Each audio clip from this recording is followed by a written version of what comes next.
just that you guys would like to see it. I'll take more video tomorrow. Do like a little scenery video or something like that. Put my flashers on because I'm doing 45. Anyway, that's pretty much it. That's all I had.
Good morning. I guess I sort of knew this was going to be a bad trip. It kind of started out Thursday, and on Thursday I was on my way to, I was going to California again. I was on my way into Ontario. And everything been going fine. Like, I'd gotten down to Bryan plenty of time. I'd gotten the trailer. I'd gotten out of there and cruised over to Las Cruces, parked plenty of time, got all the way over to,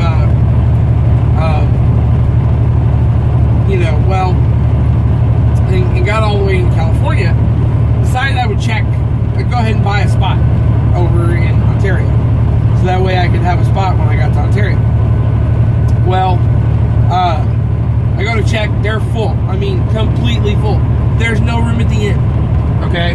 No spots to buy, no spots to park in, and they've got like 560 spots, like 559 spots, something like that, and they're full. And I called them. I said, "Are you guys full?" And they go, "Yeah, we're full." Oh shit! So I had gone past a TA in Coachella, California, that I have never stopped at because I never needed to, and there was a couple of places in Palm Springs, right around that area. There's a pilot flying day in that area, but they were full. So I checked Coachella, and they've got a spot that I could buy. They got like 4 spots, so I bought a spot. I turned around and go back to Coachella, 45 miles. And then, so now I'm 120 miles away from where I need to be the next day, instead of being 40 miles away from where I need to be the next day, which, of course, doesn't bode well for getting there on time. And it didn't happen, really. I did manage to get there at 8, but by the time that they could take me, it was 9 o'clock. Shit, so I'm hitting traffic. Like, anyway, I get up the next morning really early. I manage to hit traffic and everything, and I finally get there.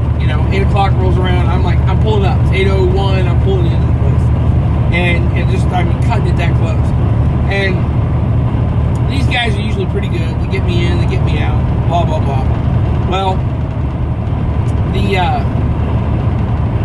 they just were packed with trucks, so I had to back up, go around, so I could get lined up perfectly, and then I, managed to get back in there, and I sat, and I sat, and I sat, and I sat, and I sat, and I sat, until 1 o'clock. And finally, about 1 o'clock, they started unloading. So, and I had to go back and ask at noon, like, what was going on, and they go, well, all these other people, they keep coming in, and they got an appointment, they're here on time for their appointment. Like, I was on time for my appointment. And they were like, well, I understand, but you know, the boss said these guys gotta get unloaded first, so we can get to you when we're done with them. Shit. So there's not really much I can do at that point, so I sat. So 1 o'clock comes around, and finally they start unloading the truck. 2 o'clock comes around, they're still unloading the truck. Finally, like 3 o'clock, I got there at 8. 8 o'clock. I've been here 7 hours getting this place unloaded. And usually they're pretty good. Usually I can get out of there by noon, not Friday. So, okay. So then the load that I've got is all the way down in what was it, Foothills, California? Foothills Forest Hills, California, or something like that. Anyway, I'll have to look at the paperwork. So I go all the way down there to get this load, and they were quick. I mean, I backed in and I'm loaded up 20 minutes. Boom, gone. You know, and then you know, that was when I got to go down the tollway, which was kind of cool, which I still have to pay for that. And then I ended up getting all the way to Ontario, getting a spot in Ontario, being able to go in and get something to eat, coming back out, you know, sleeping, and then getting up yesterday morning and driving all the way to Las Cruces. And everything seemed fine. From the point that I was getting myself out of California all the way here, everything seemed fine. But then last night, as I'm pulling in to Las Cruces to park for the night, my DEF light, like it goes down to half, and it registers that I'm getting empty on my DEF, which is bullshit. I'm not getting empty, it's half. Matter of fact, it's registering full right now, because I went ahead and filled up the tank, and I went ahead and filled up the DEF, and it's full. Let me show you what it's doing. This other camera here.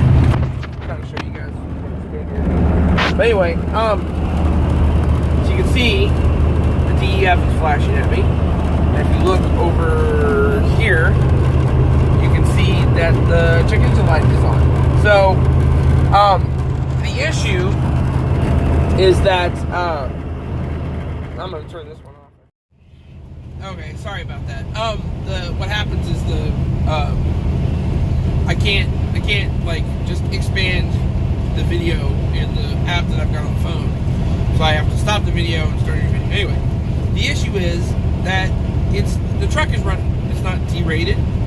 It's not giving me any trouble, except I got a light and a check engine light on. So I've got to go all the way to Houston from Las Cruces, New Mexico. Now that means I have to go through some of the most. I'm gonna put this so that way it's not like. Anyway, I got to go through some of the most desolate areas of Texas, which is, you know, down near Junction and Alpine and all that stuff. There's not a lot out there, and there are hills to climb. So right now the truck is running great. The question is, will it continue to run great all the way to Houston, which I find very unlikely, or do I need to go ahead and just call it and pull into a Kenworth here in El Paso and get a look at it? Well, I tend to err on the side of caution, and sometimes in trucking you got to take a risk. So do I keep going, or do I stop in El Paso? And that's my question. I'm probably going to stop in El Paso because it's making me nervous. And the thing is, if I get, the smarter thing to do is stop in El Paso. The right thing to do is to stop in El Paso. I'm going to look at it. The thing is, if I get all the way, if I get through El Paso, and I probably will, and let's say I keep going and I decide that, you know, I start to climb a hill or something, and for some reason when I'm climbing the hills, when it decides to derate, I'm stuck. There's no way I'm going up that hill. I mean, I probably could in fifth gear. I could, you know, well, not fifth gear, first gear, I could probably keep going, but I don't want to live 250 miles at 5 miles an hour. I've already had this. This truck has already had this problem once before, and it was the wiring harness. So I know where the problem more than likely is. And that's, you like my collection of pins. I just saw the squirrel. I have ADD. Anyway, the truck has already had this problem, and